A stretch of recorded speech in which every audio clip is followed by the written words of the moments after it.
Sorry.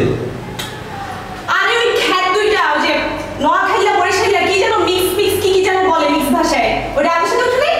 হ্যাঁ, ওই দুইজন আমার সাথে উঠছে, আমার ফ্রেন্ড। সেজন্যই তো বলি এত বড় সাহস ওরা কোত্থেকে পায়। ওরা কি করছে জানেন? আমি ওই দিন এদিক দিয়ে যাচ্ছিলাম, সে আমার হাতে এক বস্তা ব্যাগ ধরাই দিছে। আজব, আমার দেখে কি মনে হয় আমি চাকর?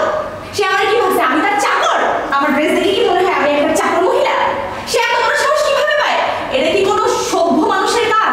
একটা ছেলে কি একটা মেয়ের সাথে এমন ব্যবহার করে? যত সব বাজে অসভ্য বেয়াদব লোকজন।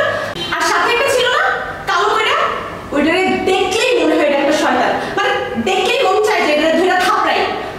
আপনারে বলে তো আসলে কোনো লাভ নেই। আপনি তো একটা ভিজে বেড়াল, আর আপনি তো ওদেরই ফ্রেন্ড। আমি আজকে বাড়িওয়ালার কাছে যাবো, গিয়ে ওদের নামে আমি আজকে বিচার দিব। আমিও দেখতে চাই এই দুইটা খ্যাত এই বাসায় কিভাবে থাকে। মনে থাকে। ঠিক আছে।